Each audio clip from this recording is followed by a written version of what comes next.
तुमको एक चीज दिखाऊं, हम लोगों ने न्यू गाड़ी ली है। दिखाऊं?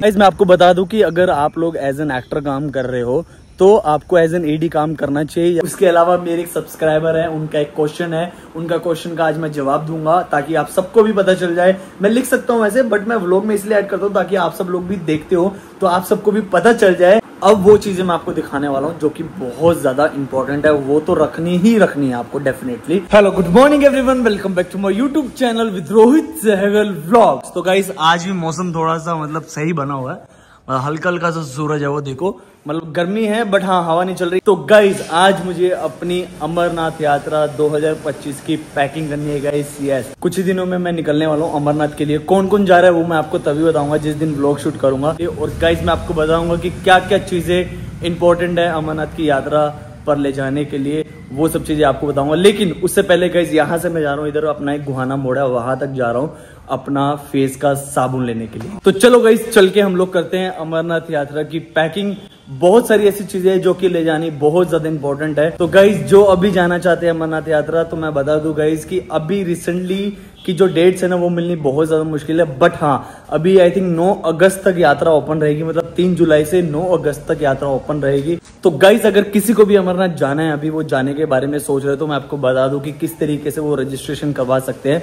रजिस्ट्रेशन करवाने के लिए गाइस हमारे पास 2 ऑप्शन है। एक ऑप्शन है हमारा ऑनलाइन, एक ऑप्शन है हमारा ऑफलाइन। अगर आपको ऑफलाइन करवानी है तो ऑफलाइन आपको जाके मेडिकल करवाना होगा। मेडिकल से डॉक्टर से स्टैंप लगवाने के बाद या तो आप पंजाब नेशनल बैंक में जाओ पंजीकरण लेने, या फिर जम्मू एंड कश्मीर वाले मतलब JNK बैंक है वहां पे जाओ लेने के लिए, वो आपको पंजीकरण देंगे।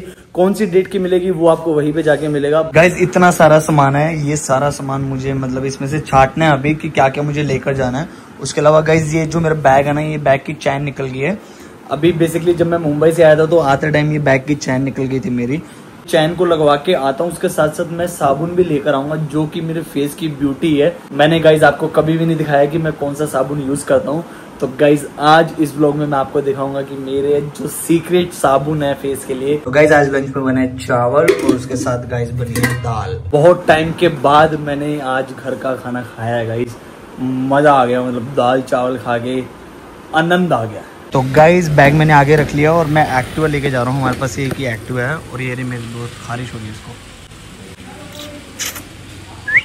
हाँ भाई, और ये गाइज हम लोगों ने इन डॉग्स के लिए बनवाया हुआ है यहाँ पे बैठने के लिए, ताकि आराम से इधर बैठ जाए। ये भी बारिश वारिश है ना इसलिए गंदा हो रखा है, नहीं तो इधर ही बैठे रहते हैं ये। तो गाइज हमारे यहाँ की गलियाँ देखो कैसी है, खाली रहती है दोपहर के टाइम पे भी। ये देखो गाइज अभी बारिश हो रही है। और गाइज मैंने बैग ले लिया, बैग लेके अभी मैं यहाँ से सीधा जा रहा हूँ, इसको दूंगा सिलने के लिए। उसके बाद फिर मैं आगे चलूंगा। ये गली गाइस देवी मंदिर की तरफ रास्ता जाता है, ये इधर देवी मंदिर पड़ता है। जिसमें से ज्यादा पकड़ के शूट नहीं कर पाऊंगा क्योंकि एक्टिवा चला रहा हूँ और जगह थोड़ी सी गीली है। अभी तो चलो कोई नहीं है इतना आगे, इसलिए मैं ऐसे पकड़ के चला रहा हूँ। अदरवाइज बाहर जैसे रोड पे निकलूंगा तो ऐसे नहीं बना सकता मैं, क्योंकि रिस्क रहेगा फिसलने का भी और एक्सीडेंट होने का भी। तो अभी यहाँ से चलते हैं गाइस, फटाफट चल के साबुन लेते हैं अपना, जो मेरा साबुन है। ये देवी मंदिर का छोटा गेट है हमारे घर के पास। तो ये गाइस आ चुका है हमारा फतेहपुरी चौक, इसको फतेहपुरी चौक बोलते हैं। ये पहले के टाइम में ना यहाँ पे कुछ नहीं हुआ करता था। तो अभी हम लोग यहाँ से जाएंगे गाइस GT रोड पे। GT रोड पे मैं बिल्कुल भी व्लॉग शूट नहीं करूंगा गाइस। कुछ लोगों ने ना मुझे देख के ना व्लॉगिंग के चैनल शुरू कर लिए, मुझे पता नहीं क्यों, लेकिन मुझे देख के व्लॉगिंग के चैनल शुरू कर लिए कुछ लोगों ने। तो गाइस इधर डॉक्टर रास्किन लेजर वाले हैं सेंटर।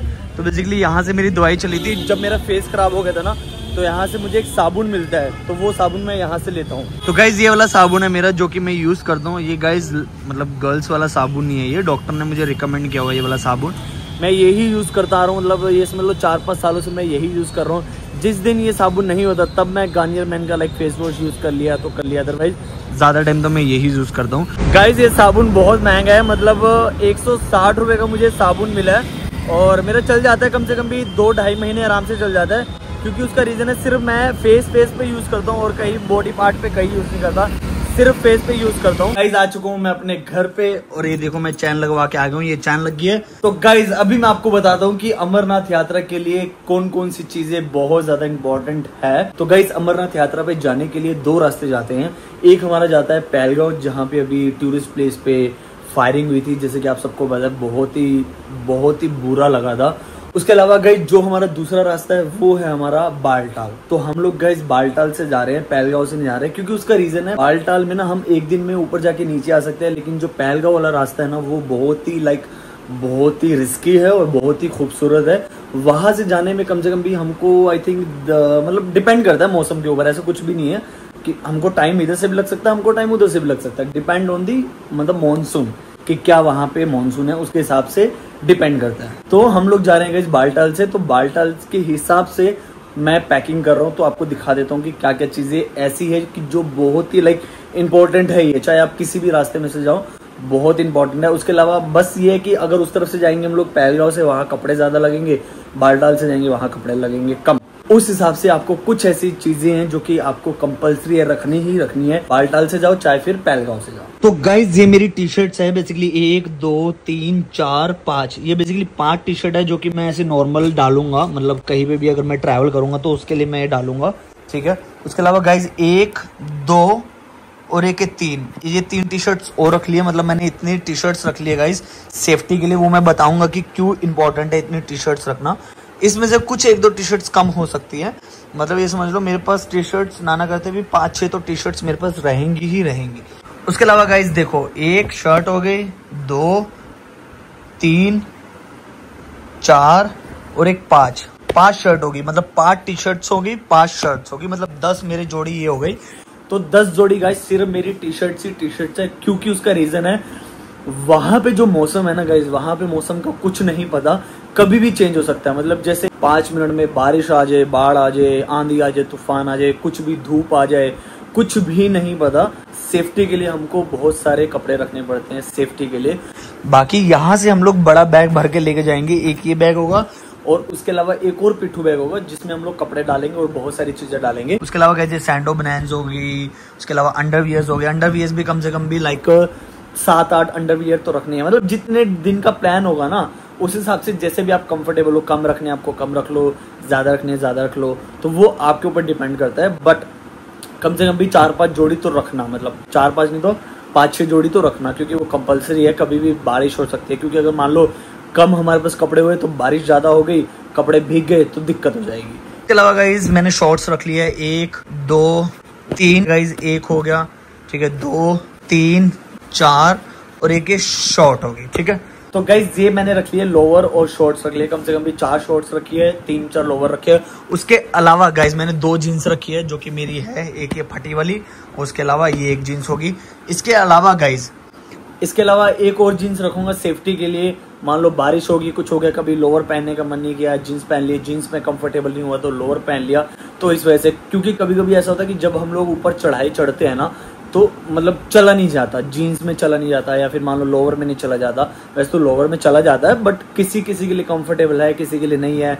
कोई शॉर्ट्स पहन सकता है, लोअर पहन सकता है, जीन्स पहन सकता है, तो डिपेंड ऑन द पर्सन कि उसको क्या पहनना पसंद है उस समय, किसमें वो ज्यादा कंफर्टेबल है। गाइस ये तो बेसिक सामान हो गया, इसमें से आप कम ज्यादा कर सकते हो, मतलब आप मान लो 4 टी शर्ट ले लो, 5 ले लो, डिपेंड हो नहीं हो, इसमें से हम लोग कम ज्यादा कर सकते हैं। अब वो चीजें मैं आपको दिखाने वाला हूँ जो कि बहुत ज्यादा इंपॉर्टेंट है, वो तो रखनी ही रखनी है आपको डेफिनेटली। तो चलो गाइस दिखाता हूँ आपको मैं वो चीजें कौन सी है। तो गाइस सबसे पहली चीज है हमारा इनर हो गया और हमारे लोअर हो गए, मोटे वाले लोअर ये अलग से है, मतलब नॉर्मल लोअर अलग है, ये सर्दी के लोअर है। बिकॉज ऑफ गाइज वहां पे पूरी बर्फ जमी होती है, बहुत ठंड होती है, बहुत ज्यादा ठंड होती है। कभी कभी ऐसा हो जाता है कि कभी कम होती है, जैसे मैं लास्ट ईयर गया था तो कम ठंड थी वहां पे, ज्यादा नहीं थी। बट इस साल कुछ नहीं पता, ठंड है नहीं है, गर्मी है, बट गाइज हमको सेफ्टी के लिए लेके चलना पड़ेगा चाहे कुछ भी हो जाए। गाइज उसके अलावा ये आ गई मेरी पजामी, इस पजामी को मैं नीचे पहन सकता हूँ अगर ज्यादा ठंड लगी तो। उसके अलावा गाइज ये इनर हो गया एक और, उसके अलावा एक इनर ये हो गया, ये बेसिकली पतला है, ये थोड़ा सा मोटा है। उसके अलावा गाइज हो गई हमारी ये कैप, तो एक ये कैप हो गई।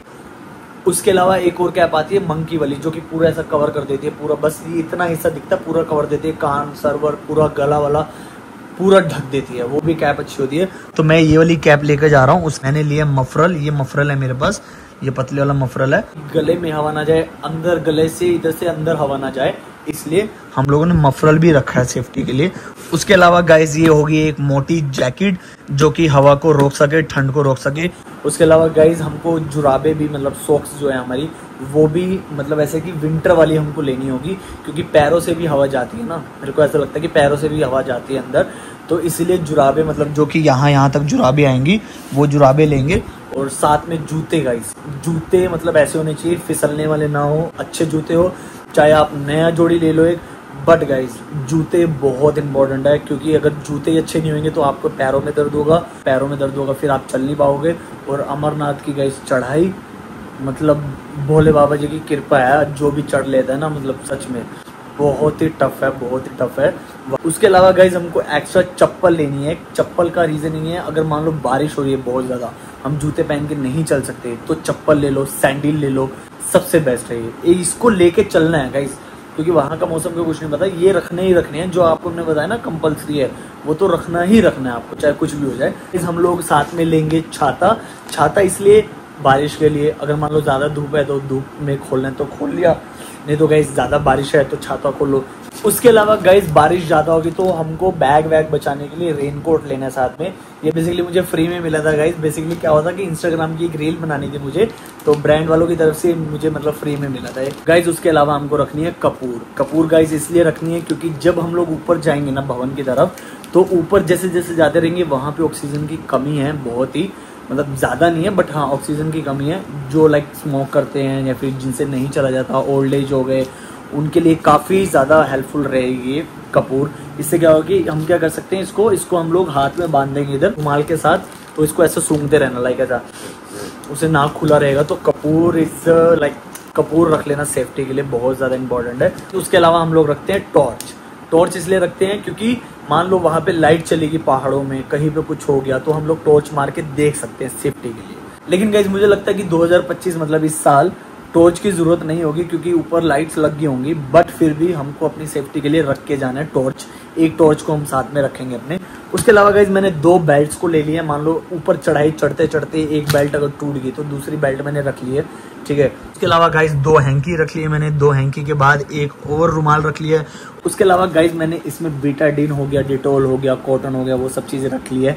मान लो कोई दूसरा भक्त गिर गया या मैं गिर गया, कोई गिर गया, पैर फिसल गया, कुछ हो गया, तो वो लगा सकते हैं, सेफ्टी के लिए होना चाहिए, तो ये मैंने रख लिया। उसके अलावा मेडिसिन तो हम लोग रखेंगे, वो बाद में रखेंगे, लाइक सर दर्द हो गया, पेट दर्द की दवाई हो गई, उसके अलावा चक्कर की हो गई, गैस बनने की होगी, जो गैस कैप्सूल खाते हैं वो, उसके अलावा पैरों में अगर दर्द हो रहा है, वो सब चीजें, तो वो भी सेफ्टी के लिए हम लोग रखते हैं, ठीक है गाइस। ये बहुत ज्यादा इंपॉर्टेंट चीजें हैं अमरनाथ यात्रा के लिए, ये तो रखनी ही रखनी है, क्योंकि वहाँ का मौसम को कुछ भी नहीं पता 1% का भी। और गाइज आपने ब्रश रख लिया, कोलगेट रख लिया, जो भी आपकी चीजें हैं, जो भी एक्स्ट्रा आपको ऐड ऑन करनी है वो आप ऐड कर सकते हो। ये सारी मेरी गाइज पैकिंग है। अभी इनमें से कुछ मैं अभी निकालूंगा जो कि मुझे प्रेस करने के लिए देना है। अभी पापा जाएंगे प्रेस करने के लिए, दे के आ जाएंगे कपड़े।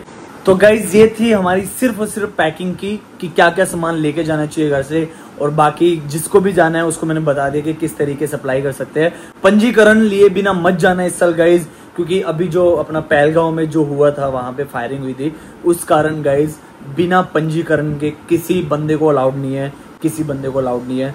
प्लीज जो भी जाएगा इतनी दूर पंजीकरण लेकर जाना, बिना पंजीकरण के मत जाना। उसके अलावा कुछ भी रहेगा मैं इसमें ऐड करूंगा।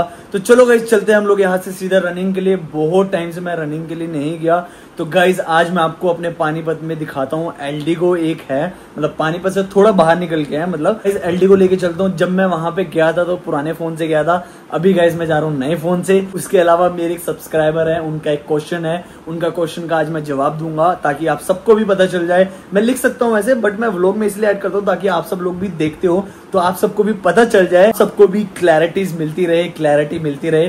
तो गाइस चलो चलते हैं फटाफट, हम लोग रनिंग करके आते हैं। बाकी गाइस बाकी ये अलमारी है ना, अलमारी को मैं छीलूं, देखो 3, 2, 1 एंड एक्शन। आवाज नहीं निकल रही।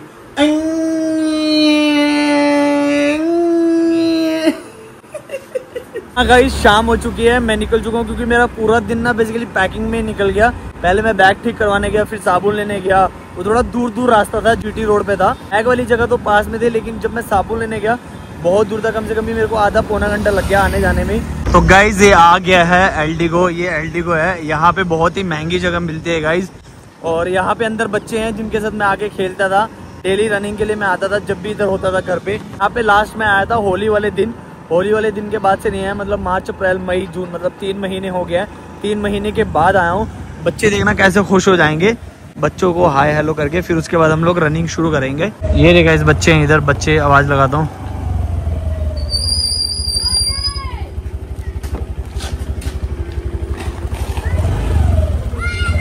देखो अभी आज देख लिया। हेलो कैसे हो? कैसे हो? पता चल गया था? अभी आ रहा था मैं दौड़ के। फॉलो करे। हेलो कैसे हो? अच्छा है, तुम अच्छे हो? हम अच्छे हैं, बहुत टाइम के बाद आए हैं, मिले हम लोग है ना। अभी देखो नया फोन ले लिया मैंने। पहले पुराने फोन से बनाता था ना। बढ़िया। कहाँ घूम रहे हो? क्या कर रहे हो? क्या कर रहे हो? ठीक हो आप? हाँ बढ़िया बढ़िया। देखते हो आप भी वीडियो देखते हो? होली वाली वीडियो देखी थी? अच्छा। देखा गाइस कैसे बच्चे भाग के आ गए थे एकदम से। मैंने उनको बोला कि मैं रनिंग करके आता हूँ, उसके बाद फिर हम लोग थोड़ा सा बात करेंगे, घूमेंगे जो भी है। हाँ तो गाइज रनिंग हो चुकी है, बहुत ही अच्छा फील हो रहा है। अभी स्वेट आया ना तो बहुत ही अच्छा फील हो रहा है। तो गाइज मेरे एक सब्सक्राइबर है जिनका नाम है प्रिया। तो उन्होंने गाइज ये क्वेश्चन पूछा है कि वैसे क्या एक एक्टर को उसके करियर में एज एन एडी काम करना या सीखना इंपॉर्टेंट है या नहीं। गाइज मैं आपको बता दूं कि अगर आप लोग एज एन एक्टर काम कर रहे हो तो आपको एज एन एडी काम करना चाहिए या फिर एज एन कास्टिंग डायरेक्टर काम करना चाहिए या नहीं करना चाहिए। तो देखो गाइज अगर आपको एज एन एक्टर काम मिल रहा है ना तो एज एन एक्टर काम करते रहो।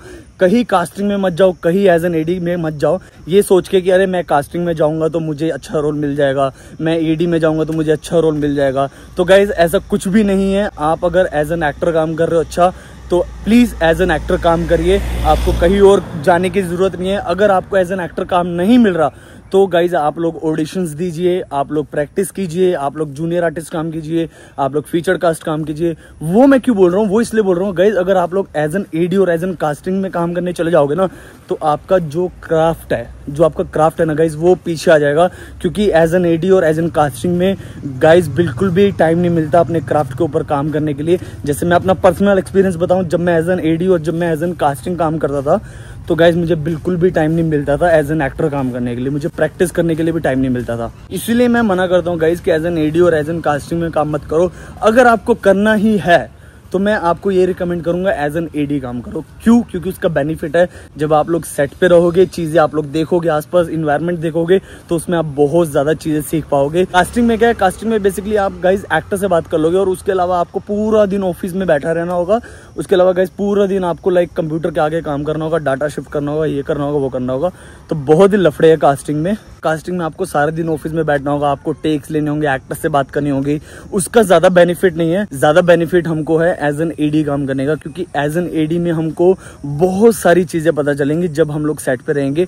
ऐसा कुछ कंपलसरी नहीं है कि आपको करना है। अगर कहीं मिल रहा है तो आप कर लो, अगर आप फ्री हो तो कर लो, 1-2 दिन का काम कर लो। लॉन्ग फॉर्मेट मत पकड़ना। लॉन्ग फॉर्मेट मतलब कि 4-5 महीने का मतलब लंबा प्रोजेक्ट मत पकड़ना, जो कि वेब सीरीज है, मूवीज है, तो वो लंबे प्रोजेक्ट मत पकड़ना। हेलो, अभी मैं ये वीडियो बना लूं, उसके बाद फिर हम लोग घूमेंगे, ठीक है? ये बच्चे हैं इधर, आता हूँ मैं, ठीक है?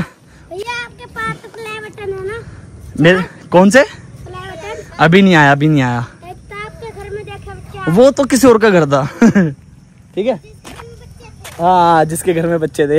ये उनकी बात कर रहे हैं जो मैं हैदराबाद में नहीं गया था, छोटी श्रीदेवी भूमिका, उनके घर की बात कर रहे हैं। उन्होंने बच्चों ने वीडियो देखी होगी मेरी। वही बोल रहा हूँ कि अगर आप एज एन एडी काम करोगे तो बहुत सारी चीजें सीखने के लिए आपको मिलेंगी गाइस। इन्वायरमेंट मिलेगा आपको, एक्टर कैसे परफॉर्म कर रहा है, कैमरा क्या है, हर एक चीज आपको पता चल जाएगी। वो एज एन एडी और कास्टिंग काम करना जरूरी है या नहीं है वो मैं आपको बता दूं गाइज। वो डिपेंड करता है आपके ऊपर गाइज। वैसे देखो जरूरी नहीं है, अगर आप एज एन एक्टर काम कर रहे हो तो एज एन एक्टर ही काम करो, क्योंकि वो फील्ड चेंज होगी। मतलब एज एन एक्टर कैमरे के आगे काम करना हो गया, उसके पीछे जो होता है वो सारा क्रू होता है। तो क्रू में ना बहुत सारी भसड़ रहती है, बहुत सारी चीजें रहती है। तो जो एक्टर का पीस ऑफ माइंड होता है ना वो भी गाइस बिगड़ जाता है, मैं सही बता रहा हूँ। क्योंकि इतनी भगदौड़ होती है, इतनी जल्दी जल्दी सारी चीजें करनी होती है, बहुत ज्यादा चैप्या होती है। इसीलिए एक्टर को वैनिटी वैन भी दी जाती है ताकि वो अंदर शांति से बैठ जाए, अपना आए और टेक दे और जाए, बस ये होता है। तो मैं तो यही रिकमेंड करूंगा, अगर आपको एज एन एक्टर ही अच्छा काम मिल रहा है तो एज एन एक्टर काम करते रहो। जब आप लोग एज एन एक्टर काम करने जाओ तब आप ऑब्जर्व कर लो कि कौन सा डिपार्टमेंट क्या काम कर रहा है, कैसे किसको कौन बुला रहा है, क्या लैंग्वेज है सेट की। तो यही चीज है। तो ठीक है गाइस, निकलता हूँ मैं यहाँ से सीधा घर के लिए। अभी थोड़ा सा देखो अंधेरा हो गया है, मतलब प्रॉपरली अंधेरा नहीं हुआ है, थोड़ा सा अंधेरा हुआ है। तो ठीक है दोस्तों, इस ब्लॉग को मैं इधर ही खत्म कर रहा हूँ। And guys please like share and comment करके बताना कि क्या चीज अच्छी थी, क्या चीज बुरी थी, ताकि मैं उन चीजों को इंप्रूव कर पाऊँ। तो ठीक है दोस्तों, मिलते हैं नेक्स्ट ब्लॉग में। तब तक के लिए आप अपना ध्यान रखिए and thank you so much for watching. See you, bye. तुमको एक चीज दिखाऊं? हम लोगों ने न्यू गाड़ी ली है। दिखाऊं? ये देखो, ये मेरे पापा है, बच्चे देख रहे हैं गाइस इधर। मुंह मीठा करना है? कराओ। क्या खाओगे? कुछ भी खिला दो, कुछ भी खिला, आपके मन। मेरी मर्जी। चलो बैठो, फिर सवार हो गाड़ी में, आ जाओ। आराम से आराम से आराम से बैठना। इधर ही जा रहे हैं हम लोग, बस इधर पास में जा रहे हैं। बच्चों की खुशी देखो।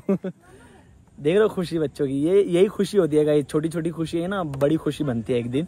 तो मैं बच्चों को जानता हूँ, आता हूँ बच्चों को पहले भी कुछ ना कुछ दिलाता हूँ, कैसे भी है। बट अभी गाड़ी ली है तो कुछ तो बनता है बच्चों को खिलाना। तुम कहाँ बैठोगे? आ जाओ आगे, आ जाओ, अपनी जगह पे आओ। तुम हर बार इधर खड़े होते हो। ओ चले, बोलो चलो। चलो जा बैठ, राजा, बैठ। बैठ। बच्चों को चीज मिल गई है, बच्चे देखो इतने में खुश हो गए। चलो बाय बाय, मिलते हैं, ठीक है। छोटी छोटी खुशियां होती हैं जो गाइस हम लोग एक दूसरों से बांटते हैं। बाकी तो इंसान तो एक दिन जिंदगी से चला जाता है, बस यही चीजें रहती हैं जो कि हमेशा रहती है। मतलब कर्म ही है जो है गाइस, बस अच्छे कर्म करो अच्छे। और मुझे बहुत ही ऐसे खुशी मिलती है, अच्छा लगता है ऐसे, मतलब मिल बांट के रहना, सबके साथ शेयर करना मुझे बहुत ज़्यादा अच्छा लगता है। बाकी आस पड़ोस में तो मम्मी ने मिठाई बांट दी है सबको। फिर मैंने कहा इधर तो चलो मम्मी नहीं आती, इधर तो मैं आता हूँ। तो इधर मैं आया था तो मैंने कहा चलो जो इनका मन करे बच्चे ले लेंगे। दुकान पे ले गया था, जो इनका मन किया ले लिया इन्होंने। तो चलो गाइस चलते हैं घर पे, मिलते हैं नेक्स्ट व्लॉग में। सी यू, बाय।